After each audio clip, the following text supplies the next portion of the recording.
In today's video, we're going to restore and perform a tube swap on IBM's first portable PC. As it happened, we are also going to let the magic smoke out from no less than 6 components. Yeah, you heard that right. This channel is now officially cursed. Let's get started. These are kind of funny looking machines, especially standing up like this. It looks more like a sewing machine with the cover on than the PC. But when laying down, I think they look pretty cool. At the back of the machine, or perhaps the top of the machine, it has a sliding door. Ooh, this is a smelly one. This one's gonna need a bath. Tucked in behind here it says Dual Drive 076D. Then we have a serial number 82,000 something. So probably a 1985 machine. And then it has a graphics card. This must be the floppy controller. And finally back here we have a big clunky red switch. These doors are often broken off on these machines. So it's nice to see one that's not broken. If you find one of these with a broken door, I think there is a printable project. So you can have a new door made. The camera overexposes beige boxes and make them look really nice. But believe me, it's not. Pretty much the entire case is as grimy as this. Another common fault with these machines are broken off feet, and unfortunately this is no exception. Luckily there is a printable project, so I'll just order a set. By pushing on these two tabs, I'm gonna fold the keyboard down and get access to the display, the keyboard and the dual floppy drives. I have already made a video restoring one of these keyboards, so I'm just going to restore it off camera. To get the lid off, we need to remove 6 screws in the front panel. Oh, this screw was actually partially out already, so maybe someone has been inside here. Well, it's not me. I bought this machine years ago and I don't remember if it was advertised as tested or not. And we're definitely not going to just power it on, because I've had enough of magic smoke for a while.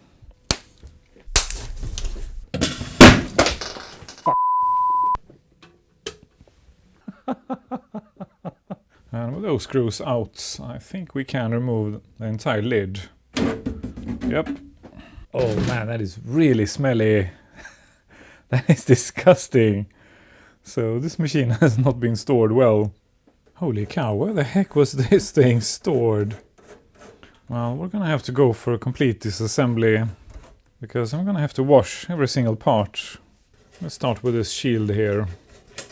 One annoying thing about this machine is that it uses so many different screws and bolts. So wise from experience, I'm taking pictures of every single screw. Since this machine has a regular XT board, it has an extension cable for the keyboard going from the back of the board to the front panel. Okay, I think that's enough to remove the shield. Yep. And here are our dual drives. Now let's check out those cards. And unfortunately nothing interesting, just a parallel card. The original floppy controller and the original CGA card. And apparently this label fell out. Unit final tests, no errors in final, passed. And apparently I was wrong, because this test was done in 1984. Okay, so apparently they made more than 80,000 just in the first year. I think there was about 200,000 of these machines made in total. That is a very low number compared to the PC and XT. So I guess you could say that they weren't very successful.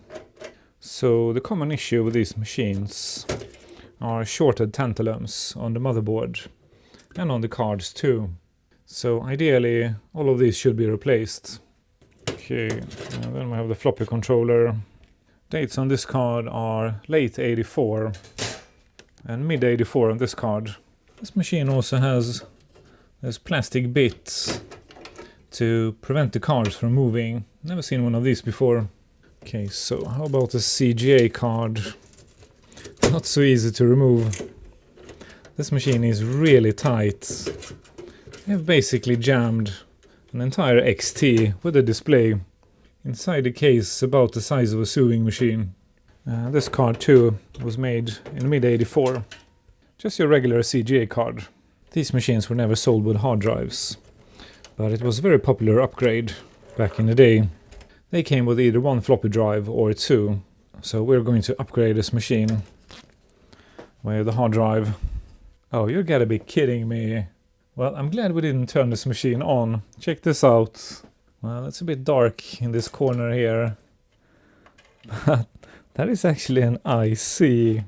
I guess someone must have dropped this machine so badly one of the ICs fell out.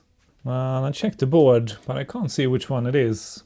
None of the chips on the cards are missing, so it must be something underneath these floppy drives, or perhaps from the floppy drives.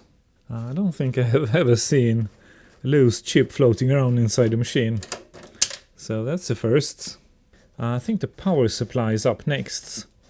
That means we need to free up the power cables. They are hiding away behind this shield here. These IBMs have the look and feel of a hand-built machine. They are really time-consuming to disassemble and reassemble, of course. So first we need to feed all the cables through here. To get the power supply out, I think we need to remove the shield first. And we have another date, week 26 of 1984. I think they use something like 15 different screw types when assembling these machines. So there's absolutely no way I can remember which screw goes where. Okay, now we can start removing screws holding the power supply in. I think this might be the last screw that holds the power supply in. Let's find out. No, it's still stuck in something. It's been a while since I restored one of these, so I can't quite remember. Let's remove this shield here and see if we can spot any screws. Oh, this is looking good. Actually, I can't see any soot on that tube at all. So that tube is in an excellent condition. Okay, so we have a machine that hasn't been used all that much, but I can't see any more screws for the power supply here. So maybe it's just jammed. Ah, yes it was. Except for all the usual connectors back here. This power supply also has an extra connector to power the CRT display. Yeah, look at that shiny tube. This machine didn't get much love back in the 80s. But here's actually something interesting. The anode cap is all sticky and wet. So if you have seen the first video in the Commodore PET restoration, you know we had this issue in that machine too. So what seems to happen here is that the plasticizer comes off the cap, and in the Commodore PET it was actually quite a lot. So much so it dripped down on the motherboard and caused some corrosion. So we're gonna have to clean this up with some IPA. This is kind of a new problem that we haven't seen before these two machines. Actually, before we remove the tube, we need to remove this panel with the two pots on the front panel, because the wires are soldered at both ends. Oh crap, I didn't think to remove the knobs for the brightness and contrasts. They actually found a whole pallet of new old stock tubes for these machines at Computer Resets. I grabbed one, but in hindsight I wish I had taken a few. So I think this is the last screw that holds the CRT in place. So now we can remove the whole assembly, the tube and the PCB. With the tube out, we now have access to the screws for the floppy drives. And they are installed with yet another type of screw, of course. Actually, there are only two screws left on the motherboard and the back plate. So we might as well remove it first. Everything is kind of backwards with this machine. Normally the drives would be the first thing to come out. We also have the connector for the keyboard. Now if I can only remember how to remove it. Okay, it popped out through the front. And then we need to remove the bezel from the connector and feed it back into the hole to get it out this way. And now we can remove the two drives. We also have these spacers. I'll try not to drop on the floor. Okay, let's check inside the power supply next. And it's assembled with another type of screw, of course. And correction, two types of new screws. Okay, let's see what we will find inside here. Well, a piece of cardboard apparently, but the good news, there are no refas or Vimo branded caps, and I don't see anything leaking or bulging, so this power supply should be okay to test. Well, I guess someone must have dropped this thing, and it must have fell down into the power supply through the grill here, because if you don't close that door at the back, this grill here is pointing up in the air. So I guess it's actually quite easy to drop something inside here by mistake. Well, this is weird. This machine isn't missing any chips. So where the heck did this come from? What is that thing anyways? That is a RAM chip, and it has the same date as the chips on the board. Let me see if one of these have been replaced. Oh, hang on a minute. How cool is this? This board has been hacked, because we've got a 74LS158 in U84 here. So someone has hacked this 256K board to take 640K of RAM directly on the motherboard. This is a period correct hack, and we have done it on several machines on this channel. But I've actually never seen a board where it had already been done back in the day. So this is pretty cool. Yeah, for sure. Check this out. E2 here has been bridged with a big ugly blob of solder. Not very elegant. I use pin headers when I do this hack to these boards, but I guess big blob of solder works too. Well, now that we know the board has been hacked, we also know these RAM chips have been replaced. But the strange thing is that the dates are from mid-1984 too. Well, all the date codes in Bang 2 and 3 all have matching dates, and it's the same date as this chip here. So I guess when the first owner was hacking his board, he just dropped one of the chips. And I guess didn't realize it, and it has been floating around inside the machine since 1984. I think this board has been repaired too, because U44 is in a socket. We'll check underneath in a minute. Okay, two more screws to remove the motherboard. One at the back here, and one at the front. I'll disconnect and remove the speaker. Now we can push that motherboard out. I was actually planning to do that 640K hack on this machine, but I guess we don't need to. Okay, we're done with the disassembly. No, actually I don't think this board has been repaired, because the solder job on that socket looks identical to how all the other chips on this board are soldered. So that socket must have been from factory. And the chips on this board, by the way, are from mid-1984 too. Well, the disassembly actually went pretty smooth. I have already spent several seconds in another video showing how I clean stuff. So I'm going to skip ahead here until all of this stuff doesn't smell like an old basement. Okay, it's the next day. Let's do a partial reassembly next and start testing stuff. Actually, I noticed that one of the drives is completely jammed. So the belt isn't moving. It's pretty much glued at this end here. So let's remove it and clean it. I'll just use some IPA. It doesn't look great, but hopefully it will still work. I better clean these off too with some IPA, and I guess at this end too. Okay, let's hope for the best. I don't know if these belts are still available to buy.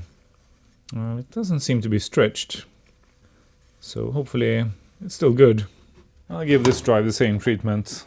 Before we test these drives, we better lubricate the drive rails too. I'm using PTFE since we have plastic parts here, and PTFE is kind on plastics. Actually, I woke up on my silly side this morning, as I often do. Let's not use the original tube, and instead try out this Minty Clinton. The Clinton tube obviously doesn't have a matching yoke, so let's carefully remove it from the original tube and see if it fits our Clinton tube. Yes, it does. Awesome. The only difference I noticed is that the pins on the connector here are on the opposite side of this tube here. So I'm going to install it sort of backwards, but I don't think that's a problem. And now I'm going to very carefully tighten up the screw here, making sure not to over tighten, because that would crack the tube. This also means we have to connect the anode cap on the wrong side. But first I'll apply some dielectric grease, and hopefully this will all fit. Well, the cap fits. It's a bit tight here, but I think we'll be okay. Actually, I had everything backwards, but now it's correctly installed. I guess an option here would be to extend the cables to the neck board, but that's a lot of work for a silly experiment. Okay, now let's see if that neck board fits. Yes, it does. Awesome. I think this crazy hack might actually work. Almost installed the yoke incorrectly too. It needs to be turned in this direction here. Oh, and I think I forgot to do my usual disclaimer. Please don't mess around inside CRT displays or power supplies. They may be charged with high voltages. Okay, I skipped ahead a few steps here, because the assembly is basically the reversal of the disassembly. So we are actually almost ready for a test. But we're gonna need the graphics card to get some graphics. Unlike the XT, these machines can only take 2 full-size cards, because we have the 2 floppy drives here. But you can use the remaining slots with short cards like this one. Okay, I think we have enough stuff installed to do a test. I have to say, it looks kind of weird. I'm so used to seeing that display amber. Even when it is turned off, it is brown. Unlike our experimental tube here. Okay, the power switch is turned on. So let's turn the power on. Here goes. Oh, damn. More magic smoke. Oh, crap. So we blew something up again. Let's see what it is. So it came from this area here. And you probably guessed right. And so did I. Yes, of course I did. It's C8 on the CGA card. Well, let's get that card out and fix it. Yeah, check out this guy here. Let me move in closer. Yep, this guy is dead for sure. That tantalum popped and spilled its gutty woods. Well, I can't say it was unexpected. Luckily it's in the corner here. So maybe if we're lucky, we may not have to add extra heat. I'll add some fresh solder while the desoldering gun heats up. Okay, let's see if we're lucky. Well, first pin went okay. This pin too. So how about that last pin?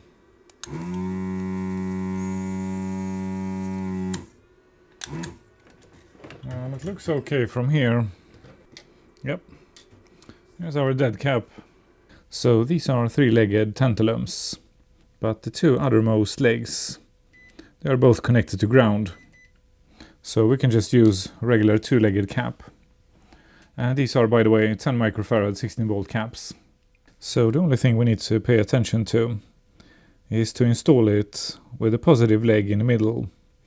I am of course going to replace all the tantalums in the entire machine, because they are just going to keep popping. But that's too much for this video. So let's just replace this blown up guy here. And by the way, never do what I do. We've got 12,000 volts present here. So please don't ignore my disclaimer. Okay, armed with some fresh tantalum. The power switch is turned on. Now let's turn the power on. Here it goes. Okay, the fan spun up. Oh, we've got something on the screen. Let me turn that brightness down. And the contrast. Yeah, this is totally working. How cool is this? Let me move in closer. Let me reboot so you can see what's on the display. So as I mentioned before, this 256K board has the 640K hack. But that doesn't mean it has 640K of RAM on board. It only means that it can take 640K. So let's see how much we have. That looks pretty awesome. And white phosphor on that black background. Okay, so it passed 512K, so we probably have 640K of RAM. Yeah, we totally do. Awesome. And then we got a 601 error. Hey, this is awesome! This totally works. So is this the world's first 5155 with a white display? So, but the image is all skewed here, so we need to fix this first before we move on. Adjusting the yoke is easy. All we need to do is to loosen up the screw here. And then I'm just going to turn it wearing a glove. If you want to see an extensive CRT adjustment, I'll put a link to the Atari video, because that display needed a lot of adjustments. I'm also going to skip the restoration of the keyboard in this video, because I've already done one in another video. I'll put a link to that video too below. Okay, so I think this is straight enough.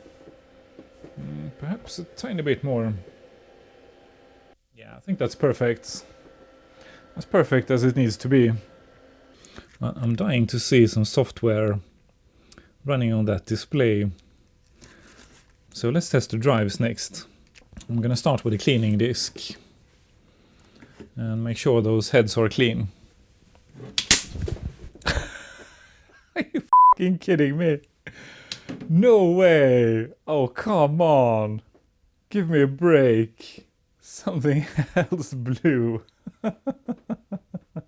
Unbelievable! Wow, this one was smelly. Okay. What have we got this time? I can't see anything blown up, but it clearly came from this area here. Let's move in closer. This is unbelievable. Magic smoke twice in the same machine. And it's not a tantalum. This is a really weird one. So we have one burn mark here between these two resistors. And then there's a burn mark here between this resistor and this IC. So did we blow up two things? Oh, hang on a minute. It's getting worse. Check out this guy here. This guy blew up too. What the heck happened to this board? Huh. Seriously, this resistor here is blown too. What the heck happened here? So there's a burn mark right next to this resistor here and a black dot on the side. And there's actually black dots on this resistor too. Now that could be nothing, but definitely suspicious. So do we have a faulty power supply? Hope not. 5 volts. 5 volts. 5 volts. 5 volts. 12.0. That's excellent.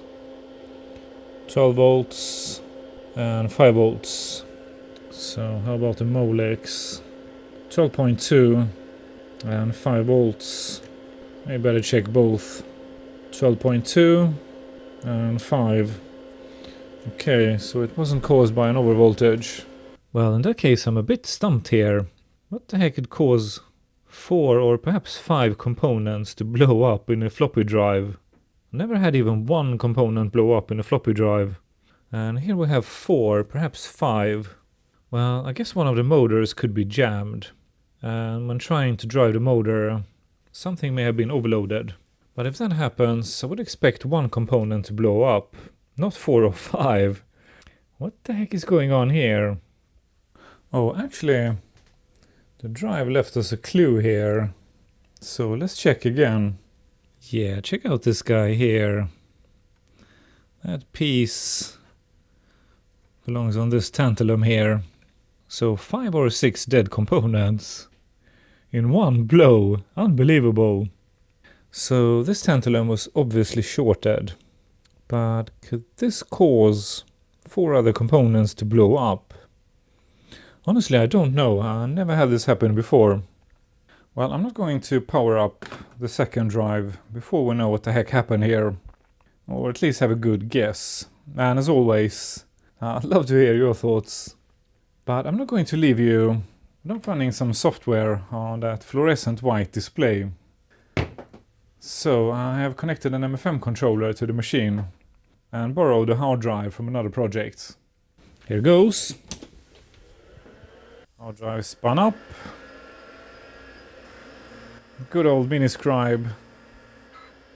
Still running. This drive was jammed when we found it, but we took the lid off and turned the platters manually, and since then it has actually been working. So this is a stubborn old mini scribe. Well, not much to choose from, but we've got check it. Let's turn color off and see what happens. Yeah, that's much better. So this machine actually has CGA graphics, although it's monochrome. This looks really good. Image is perfectly stable and very crisp and sharp. This was an awesome hack. I think I'm gonna keep it like this. Yeah, everything is obviously tiny on these machines, being a very small 9-inch display. But that is actually still readable. Yeah, this looks great. Okay, let's see what else we've got on this hard drive. Okay, we've got Checkit, DOS and Tetris. Okay, Tetris it is. Yeah, this looks awesome. It's super sharp. Oh crap, I forgot what key does what. Oh, here we go. Yeah, look at this thing. That is so sharp. It looks perfect. I totally prefer this to the amber display. At least on this machine. I've got plenty of other machines with amber displays. Yeah, this is a keeper for sure. Well, I guess I have another repair video to do now. And if you were unsure whether you should replace old tantalums from 1984, well, I think you just got your answer. Don't forget the subscribe button before you leave. And I'll see you guys again next week.